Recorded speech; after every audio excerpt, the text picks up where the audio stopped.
Irmãos, hoje a gente vai falar do capítulo 24 da nossa confissão de fé, que trata sobre matrimônio e divórcio. A gente já deu essa aula aqui no ano passado, quando a gente tratou extensivamente sobre família. Hoje vou trazer algumas coisas um pouco diferentes, mas em essência é o mesmo conteúdo. Então, o que eu quero fazer aqui, menos palestra, mais uma aula. Se os irmãos tiverem aí a confissão na mão, para acompanhar comigo, capítulo 24 do matrimônio e divórcio. Aqui a gente vai ver o que é o matrimônio, quem pode e quem não pode casar, das cláusulas possíveis de dissolução do laço matrimonial e dos procedimentos necessários para se dissolver legitimamente um matrimônio. O inciso 1 fala o seguinte: o casamento deve ser entre um homem e uma mulher. Ao homem não é lícito ter mais de uma mulher, nem a mulher mais de um marido ao mesmo tempo. E aqui tem uma série de referências bíblicas e eu quero trazer 3 pontos que sustentam essa definição de casamento, conforme a nossa confissão, de uma união entre um homem e uma mulher, ou seja, é uma união entre diferentes, não é uma união entre pessoas do mesmo sexo, é uma união que tem também limite de número, é um homem e uma mulher. Portanto, não se admite aqui quaisquer formas de união que se afastem desse critério. Poligamia, poliamorismo, relação matrimonial entre pessoas do mesmo sexo, aquilo que a nossa confissão estipula é o casamento entre um homem e uma mulher. Gênesis 2:24 vai dizer o seguinte: por essa razão o homem deixará pai e mãe e se unirá à sua mulher, e eles se tornarão uma só carne. Esse é o primeiro fundamento do entendimento do matrimônio conforme a nossa confissão. Por essa razão, diz o texto de Gênesis. Agora, que razão é essa? É o fato de a mulher ter sido tirada do corpo do homem. E isso tem um simbolismo muito forte, porque revela uma unidade primordial quando Deus cria a humanidade. Então, se a mulher foi tirada do homem, a união entre o homem e a mulher cumprem, por assim dizer, essa complementariedade primordial. Então aqui, esse texto já está expressando para nós essa verdade metafísica fundamental da complementariedade entre os sexos. E essa ideia aqui é tão profunda no texto de Gênesis que ela não aparece só na criação do homem e da mulher. Ao longo de todo o texto de Gênesis 1, essa noção de complementariedade aparece conforme Deus vai criando o mundo. O texto de Gênesis 1, o texto criacional, então vem carregado dessa noção de complementariedade, mesmo antes da criação do homem e a mulher. Deus começa com a oposição entre trevas e luz, dia e noite, as águas do mar e a terra, entre a lua e o sol, diversos opostos que vão reverberar na sua criação máxima, que é a criação do homem enquanto homem e mulher. Então a gente percebe que quando Deus cria dessa maneira, Ele não o faz como uma arbitrariedade, Ele não o faz sem razão. Pelo contrário, é como se Ele estivesse instalando o homem na própria ordem da criação. Então o universo já revela essa dualidade fundamental do qual depende a sustentação de toda a ordem natural. Você tem a lua, você tem o sol, você tem o mar, você tem a terra. Se um desses opostos tomar o lugar do outro, o que acontece? Caos, desordem. E é isso que Deus está fazendo aqui em Gênesis 1. Do caos, né? Uma terra sem forma e vazia, Ele está trazendo ordem. E aí Ele atribui uma finalidade para o sol, outra para a lua, uma para o mar, outra para a terra, de modo que, se o sol deixa de exercer o seu papel e passa a querer ser a lua, caos, desordem. Se o mar se torna em terra, o que há? Morte, caos. E o contrário também. Da mesma maneira, Se homem deixa de cumprir o seu papel, se mulher deixa de cumprir o seu papel, se esses papéis se invertem, o que acontece na ordem da sociedade? Caos, que é o que a gente está presenciando hoje com essa expansão desse dogma do igualitarismo que quer considerar Sol equivalente à Lua, mar equivalente à Terra. Então, assim, essa ideia de complementariedade dos sexos é profundamente enraizada no texto de Gênesis. Muito difícil você defender um igualitarismo respeitando aquilo que o texto quer colocar.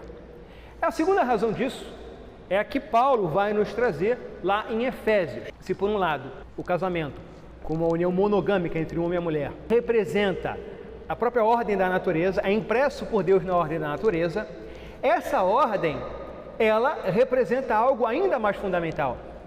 Porque Deus criou um mundo, mas esse mundo também simboliza realidades mais profundas. E lá em Efésios 5:32, depois de Paulo tratar sobre as responsabilidades, sobre os deveres conjugais do homem e da mulher, ele vai dizer: este é um mistério profundo, refiro-me, porém, a Cristo e a sua igreja. Ele está dizendo aqui que essa realidade tem um simbolismo ainda mais profundo, que é a relação entre Cristo e a sua igreja.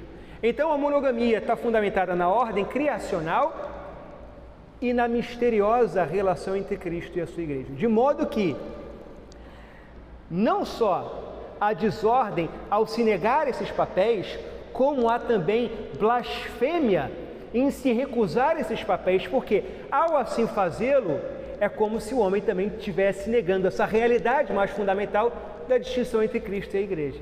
A mulher que se recusa a portar-se como mulher, o homem que se recusa a portar-se como homem, é como se estivesse dizendo que não há diferença entre Cristo e a sua igreja.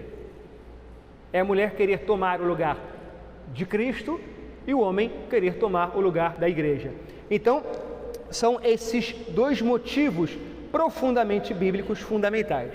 Ademais, a gente, pelo uso de uma reflexão filosófica, a gente pode entender por que o casamento tem que ser definido assim e por que, vejam bem o que eu vou dizer, todas as culturas têm esse modelo como ideal. O que define um corpo como uma unidade? O que define um corpo como uma unidade? A Bíblia nos diz que, ao nos unirmos em casamento, homem e mulher se tornam uma só carne. Paulo fala da unidade de corpo. O que torna um corpo uma unidade? Pensa no corpo humano, por exemplo. O que torna o corpo uma unidade é o fato dos órgãos estarem circunscritos no mesmo espaço físico? É o fato de o teu coração, teu fígado estarem aí na mesma limitação física? Claro que não. Se eu pegar esse vaso aqui, colocar um coração, um crânio, um cérebro, encher aquilo ali de órgão humano, por acaso aquilo vai se tornar um corpo? Não vai. Por que não? Porque o que faz de um corpo uma unidade não é a circunscrição física, é o fato de todos os órgãos cooperarem para um objetivo biológico maior, que é a sobrevivência e a reprodução daquele corpo. Da mesma maneira, homem e mulher se tornam um só corpo porque cooperam para uma unidade biológica maior do que eles mesmos, uma união que somente essa união entre o homem e a mulher pode proporcionar. Uma realidade, uma finalidade biológica maior que somente a complementariedade entre o homem e a mulher pode realizar, que é a criação de nova vida, que é a criação de filhos. E é por essa razão que o casamento ele é essencialmente monogâmico, porque não existe unidade biológica de três. A unidade biológica fundamental só pode se dar entre dois. E é por isso que o casamento também é essencialmente monogâmico. E aí eu fiz uma afirmação e perguntei se estava certa, que todas as culturas têm a monogamia como ideal. Uma das filosofias presentes no mundo hoje, que muitas vezes influencia também o nosso pensamento da igreja e dos cristãos, é a ideia de que toda a realidade, pelo menos as realidades sociais, são construções sociais. O homem construiu.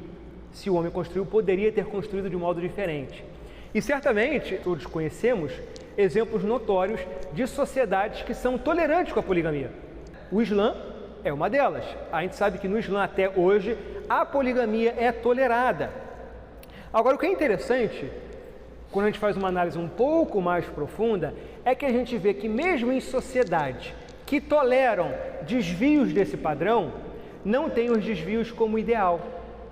É como se todas elas, por terem a lei natural de Deus impressa no seu coração, ainda que divirjam desse padrão, no seu interior conseguem percebê-lo como ideal. Porque, como a gente viu no texto inicial, Deus criou uma realidade, só que em Gênesis 3 a gente vai ver que houve um desvio da norma. E é por causa desse desvio da norma que as sociedades humanas, por mais que queiram o ideal, muitas vezes vão se afastando dela. Tem uma citação de Roger Scruton muito interessante, justamente sobre as culturas islâmicas, que ele fala o seguinte: é uma observação notável a civilização que mais tem tolerado a instituição da poligamia, que é a islâmica, ter também na sua literatura erótica produzido as mais intensas e comoventes celebrações do amor monogâmico, precisamente através da tentativa de capturar não a instituição do casamento islâmico, mas o dado do desejo humano, o anseio do coração humano. Então vejam, mesmo em sociedades como a islâmica, que toleram o desvio, não tem esse desvio como norma.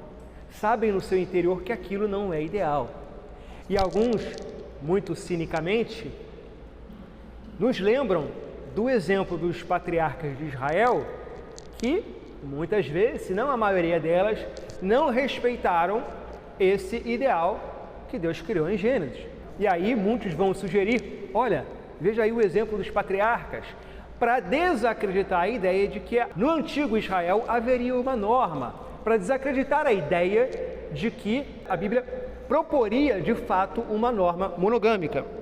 Mas assim como a gente vê na literatura islâmica, quando a gente lê o Antigo Testamento e a gente lê o seu texto poético que fala do amor romântico, que é o livro de Cantares, o que a gente vê ali sendo exaltado? Não é o amor de um homem por suas mulheres, muito menos o amor de uma mulher por seus homens. É o amor de um homem por sua mulher. Então, o que eu estou propondo com isso aqui? É que essa realidade, irmãos, que Deus criou, ela é reconhecida por todas as culturas. Não é uma construção social. Mesmo em sociedades como o antigo Israel, que toleravam o desvio, quando exaltavam o amor monogâmico entre um homem e uma mulher, como Deus criou. Então percebam que essa realidade aqui, ao contrário do que vão dizer as filosofias contemporâneas, não é uma construção social, é profundamente arraigada na ordem criacional, na ordem natural, de modo que mesmo sociedades islâmicas conseguem perceber aquilo que Deus fez como um ideal. Então, em conclusão desse ponto, a monogamia ela é fundamentada na ordem da criação, no mistério espiritual da relação entre Cristo e a Igreja e na explicação filosófica da unidade do corpo. Então, a ideia de que a instituição do matrimônio é inteiramente uma construção social, ela não corresponde à realidade dos fatos. A cultura atual, pelo menos o ordenamento jurídico no Brasil, prevê um outro tipo de união que se assemelha ao matrimônio, que é a união estável. Será que a Bíblia pode ser considerada equivalente à instituição do matrimônio?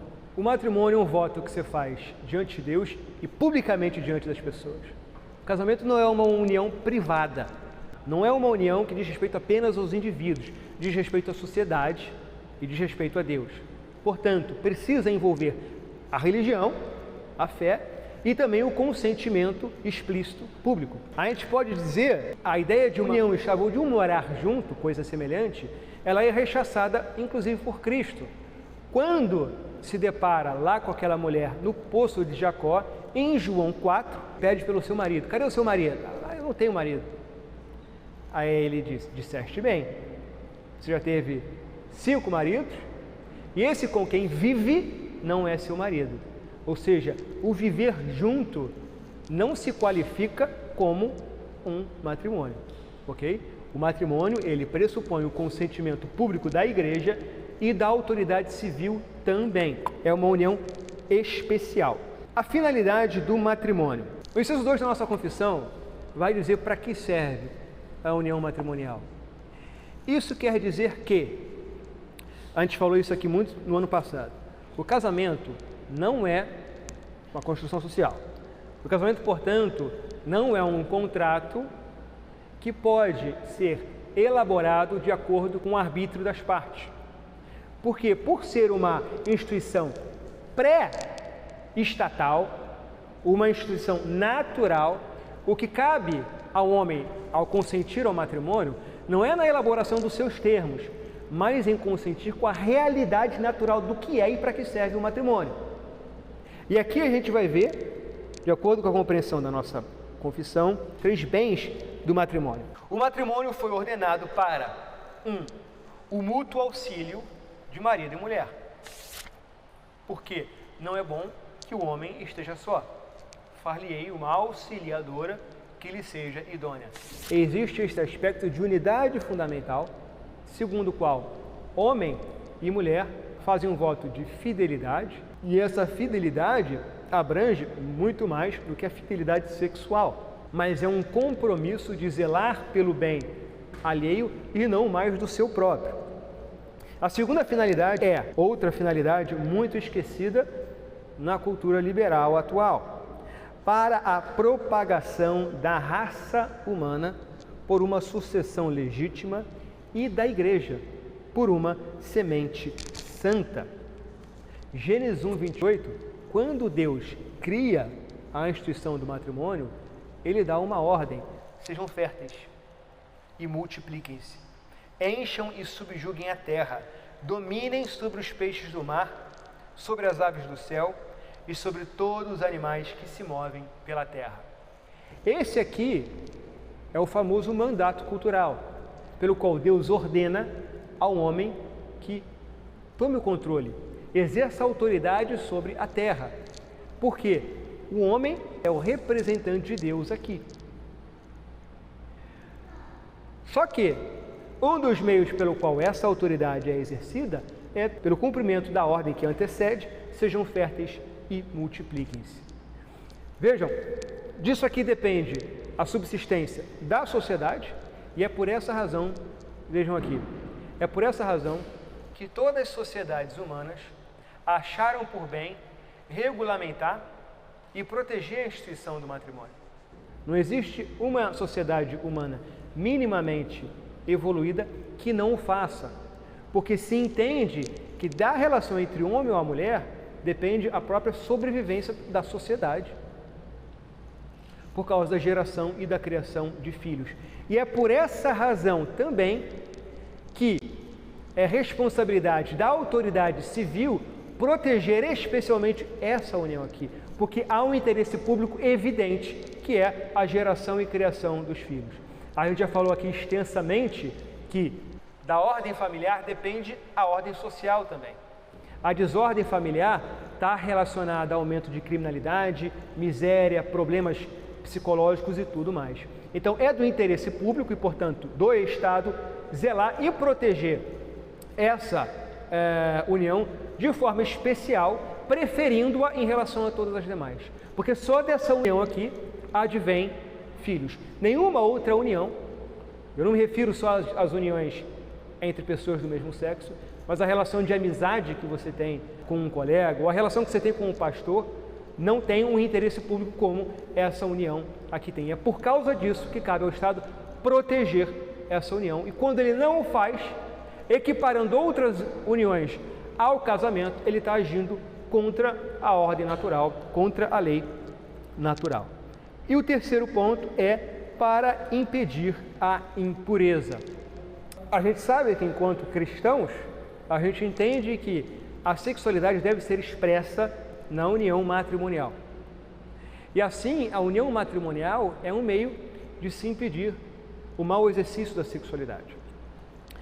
E a gente lembra do conselho de Paulo, 1 Coríntios 7, quanto aos riscos da abstenção sexual no matrimônio. Se você é casado, você tem o dever conjugal de ter relações com o seu cônjuge. Não se pode se abster de relação sexual, salvo o período determinado e por um motivo justo, como diz Paulo. A ausência deliberada de você se entregar ao seu cônjuge pode pôr, sim, o seu casamento em risco. Você está culpando o outro vítima de uma eventual traição, não é esse o ponto. Mas a gente sabe que, conhecendo a fragilidade do coração humano, a gente precisa colaborar com o nosso cônjuge para impedir que ele acabe se expressando sexualmente de forma indevida. Então, a satisfação do débito conjugal é absolutamente relevante também. O inciso 3 vai falar sobre quem pode casar. A todos os que são capazes de dar um consentimento ajuizado, é lícito casar. Ou seja, pressupõe consentimento. Casamento sem consentimento não é válido. Mas é dever dos cristãos casar somente no Senhor. Portanto, os que professam a verdadeira religião reformada, diz aqui a nossa confissão, não devem casar com infiéis, não devem casar com papistas. A nossa confissão não permite o casamento entre protestantes reformados e católicos romanos, ou outros idólatras. E aqui também está condenando diversas denominações cristãs que consideramos erráticas ou mesmo heréticas. Nem devem os piedosos prender-se desigualmente pelo jugo do casamento aos que são notoriamente ímpios em suas vidas ou que mantêm heresias perniciosas. É preciso atentar aqui, sobretudo, a questão do jugo desigual. É o princípio por trás de tudo isso. Quando a confissão veda o casamento entre nós e outras denominações cristãs, essa regra, essa lista não é exaustiva. Por quê? A gente sabe que há muitas pessoas que professam a mesmíssima fé que nós, mas que ou não são verdadeiramente crentes, né? Ou mantêm a adesão a heresias perniciosas ou a valores que divergem daquilo que um cristão deveria seguir. E a gente só entende a relevância dessa orientação quando a gente não entende o casamento como um instrumento de satisfação pessoal. O casamento é maior do que a sua satisfação. Ele tem um propósito maior, como a gente viu no inciso anterior: evitar a impureza, criar os filhos, gerar filhos e a unidade entre marido e mulher. O que se faz praticamente impossível de se realizar se você casar com uma pessoa que não comunga dos seus valores fundamentais.